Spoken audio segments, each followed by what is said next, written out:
Hey guys, I'm Himan Jain and welcome back to your favorite show HJ Presents Fun with Stocks।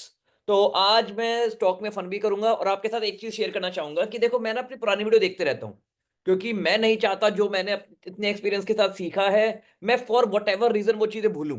क्योंकि हो जाता है यार कई बार मार्केट थोड़ा सा वॉलेटाइल होती है ना, तो हमारा पेशेंस लेवल डगमगाने लगता है। हमें लगता है ओ क्या हम गलत तो नहीं, हमें लगता है क्या मार्केट का इनहेरेंट बिहेवियर चेंज तो नहीं हो गया, क्या अब ऐसा तो नहीं होगा कि मार्केट लगातार गिरते जाएगी। तो इसी चक्कर में मैं अपनी एक पुरानी वीडियो देख रहा था और मैं आपके साथ स्क्रीन शेयर करता हूं। Allow me just 1 second. या तो आप सभी लोगों को मेरी स्क्रीन दिखाई दे रही होगी। ये मेरी पुरानी वीडियो 3 साल पहले की वीडियो है। What I am doing with my Gulf oil lubricant holding. ये जब मैंने वीडियो रिलीज की तो मैं आई थिंक 5-10% के लॉस में था जो भी है। तो मैंने चुपचाप अपनी होल्डिंग जो है होल्ड की थी सारी पोजीशंस। एंड जब मैंने ये वाली वीडियो बनाई, पहली video, Gulf oil lubricant India stock analysis, 50% gain in 1 year, don't miss this golden opportunity. ठीक है। तो ये वाली वीडियो मैं देख रहा था आज एंड आई वाज रियलाइज कि मैं चेक करता हूं कि जो मुझे 50% का गेन चाहिए था, मैं शायद थोड़ा सा पहले ही निकल गया था। 20-30-40% पे ही मैं एग्जिट कर गया था, मुझे और बेटर अपॉर्चुनिटी मिल गई थी। लेकिन अगर मैं टिके रहता तो वो 50% का गेन कितने देर में आया एक बार देखूं मैं। तो best small cap for 2021 and मैंने ऑब्वियसली स्मॉल कैप कैटेगरी के बेसिस पे ही अपने 1% ऑफ माई पोर्टफोलियो इसमें लगाया था। और उसके बाद मार्केट में क्या हुआ, तो यहां पे मैं आता हूं गुल्फ ऑयल पे आप सभी के सामने। गुल्फ ऑयल लुब्रिकेंट, ठीक है। तो ये मैंने मार्क किया हुआ है आपके सामने यार। मैंने वीडियो रफली यहां बनाई थी। ठीक है। अब इसके बाद काफी गिरा था। तो यार लोग कहीं ना कहीं डर जाते हैं कि ओ माय गॉड स्टॉक तो बाय करने के बाद गिर रहा है, क्या करें। तो हमें उसको सिंपली होल्ड करना होता है। Even even though I am wrong in this company. मैं आपको ये सिखाना, मैं ये नहीं कह रहा कि मैं परफेक्ट हूं, मैं आपको बता रहा हूं कि अगर मैंने यहां बाय करने की जगह लॉन्ग टर्म सपोर्ट पे जब ये आया तब बाय किया होता तो ऑब्वियसली बेटर रहता। लेकिन फंडामेंटली ग्रेट कंपनी को मैंने हल्का सा ऊपर बाय कर लिया और अपने ऑल टाइम हाई तक के टारगेट के लिए मैंने वेट किया। तो मुझे कितने परसेंट का सीएजीआर आया।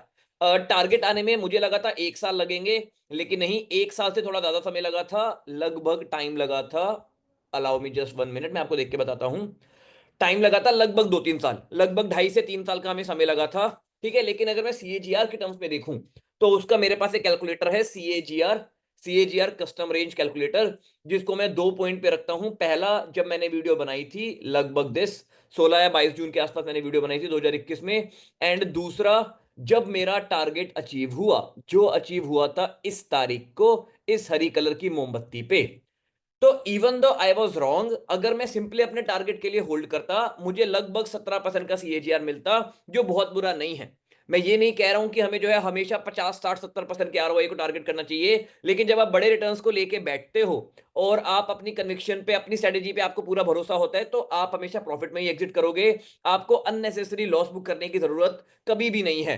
लोग यहाँ पे यही गलती करते हैं, थोड़ा सा गिरा स्टॉप लॉस ले गए, स्टॉप लॉस टारगेट प्ले करते रहे एंड दे इवेंचुअली ब्लीड बनी।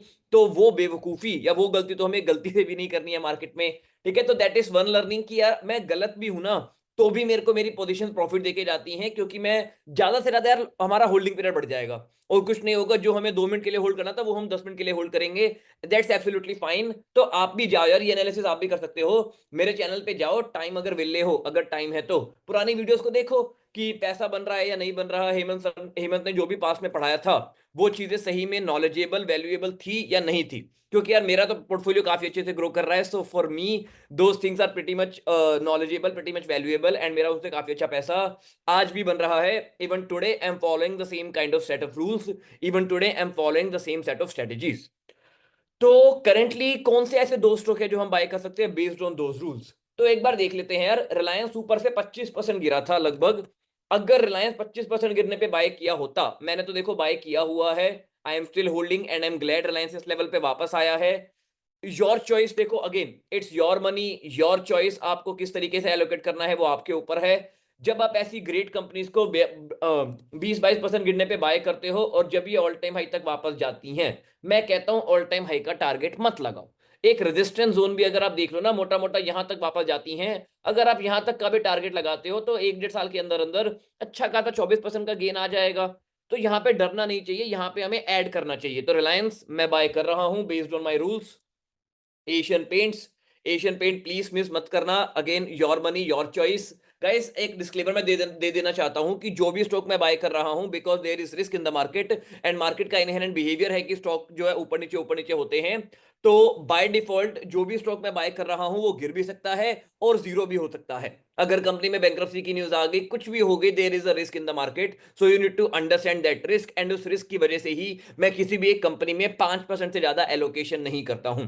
बस एशियन पेंट में थोड़ी ज्यादा है मेरी, लगभग 10 से 12% हो गई एशियन पेंट पे एलोकेशन, जो नहीं होनी चाहिए थी, विच इज रॉन्ग। तो हमें इस तरीके के रूल्स को फॉलो करना होता है। एंड रूल जो सबसे ज्यादा इंपॉर्टेंट रूल जो है वो है diversification. If you are not diversified you can bleed money. ठीक है, एक स्टॉक सबसे ज्यादा नीचे तक जा सकता है, हमारे बाय करने के बाद भी नीचे गिर सकता है, हमारे खरीदने के बाद भी स्टॉक ऊपर जा सकता है। बात तो ऊपर खैर जाना ही चाहिए, लेकिन हमारे बेचने के बाद भी जा सकता है। तो हमें रूल बेस्ड काम करना चाहिए यार। अच्छी कंपनीज को सस्ते में ही खरीदो एंड महंगे में ही बेचो। Bare minimum, even if you are following this rule you will print money. तो Asian paint, Reliance, these are the two firms जिसमें मैं बहुत ज्यादा बुलिश हूं। थर्ड एक स्मॉल कैप कंपनी है यार, मैंने बहुत बाय की हुई है, उसका नाम है 5 पैसा। 5 पैसा ऊपर से 50% गिरी हुई है। मेरा मिनिमम टारगेट जो इसमें होने वाला है, लॉन्ग टर्म टारगेट भी वही है, मिनिमम भी वही है, वो है 750 का। यहां से पैसा बड़े आराम से डबल हो सकता है। विद दैट बीइंग सेड, अगर मेरे पैसे को डबल होने में 2 साल भी लगते हैं, तो मैं आपको एक सीएजीआर टर्म्स में दिखाना चाहूंगा कि जब पैसे को डबल होने में 2 साल लगते हैं तो सीएजीआर कितना कैलकुलेट होता है। तो बेसिकली मैंने आई थिंक पहली वीडियो में भी कैलकुलेट किया हुआ है सीएजीआर। ठीक है, allow me just 1 second, calculator पे हम गए। ठीक है, तो सीएजीआर मतलब मेरा पैसा 2 बार किसी रेट से कंपाउंड हुआ, जिससे वो पैसा मेरा डबल हो चुका है। तो जब मैं सीएजीआर टर्म्स पे देखता हूं तो 2 होने में कितना समय लगा है, 2 साल। 2 की अंडर रूट, बेसिकली इस तरीके की कैलकुलेशन होती है, और एरर आ गया, 1 सेकेंड। 2 की power 0.5, this is the amount of return मेरे पैसे को जो जनरेट करना होता है, दिस -1 मल्टीप्लाई बाय 100। 41% की कैगर एक तरीके से मेरे को मिलती है, जब हमारा पैसा 2 साल में, मात्र 2 साल में डबल होता है तो। एंड यार बिलीव मी और नॉट, 5 पैसा में ये अपॉर्चुनिटी है। मैं कहूं 3 साल भी लग गए ना तो भी मुझे कोई दिक्कत नहीं है, तो भी मेरी सीएजीआर बहुत अच्छी होगी। Let me try to calculate that as well, कि अगर मेरे को अपना पैसा डबल करने में 3 साल भी लग जाते हैं, अगर मुझे अपना पैसा डबल करने में 3 साल भी लग जाते हैं, तो 2 की पावर 1/3। ठीक है, 1 सेकेंड, 2 की पावर 1/3, कि मेरे को 3 साल लगे हैं अपना पैसा डबल करने में। Then also my CAGR was 26%। Great यार, मेरे को ऐसी सीएजीआर से कोई प्रॉब्लम नहीं है। तो यार यही डिफरेंस है between successful and non successful people. Successful लोग कोशिश करते हैं यार 20-25% की सीएजीआर मिल जाए, या कई बार 15% भी मिल जाए, कोई दिक्कत नहीं है, अच्छे से पैसा ग्रो करेगा लॉन्ग टर्म में। और जो गरीब लोग होते हैं, जो ऑप्शन बाइंग करते हैं या अनइन्फॉर्म्ड ट्रेडर्स होते हैं, वो हर साल पैसा डबल करने की कोशिश करते हैं। Well that's why they lose money. तो हमें हर साल पैसा डबल की जगह इस तरीके के रूल्स को फॉलो करने चाहिए, एंड हमें वर्स्ट केस भी माइंड में रखना चाहिए कि 2 साल भी लगे डबल होने में तो भी अच्छी सीएजीआर है, 3 साल भी लगे तो भी गुड है। एंड जिस रेट से 5 पैसा ग्रो कर रही है, मुझे पर्सनली नहीं लगता 1.5 साल से ज्यादा लगेंगे, बट चलिए there is risk in the market, तो ज्यादा समय लग सकता है। That is the part of market, that is the behaviour of stock market that we need to understand. If you want to make money in the stock market, हमें ये चीजें समझ के चलनी पड़ेंगी कि वोलेटिलिटी रहती है मार्केट में, चीजें ऊपर नीचे होती रहती हैं मार्केट में। हमें ग्रेट कंपनीज को आइडेंटिफाई करना भी आना चाहिए, उन्हें सस्ते में बाय करके, सस्ता based on rule, based on technical chart patterns, lower valuation पे उन्हें हम खरीदें एंड हायर वैल्यूएशन पे उन्हें हम बेचें। Bare minimum, if we do these things in the market, we will make money for the rest of our life. I hope you like this video. Please give it a thumbs up and please comment thank you अगर आपको ऐसी और videos चाहिए तो। On that note guys, bye bye, take care, happy investing, bye bye.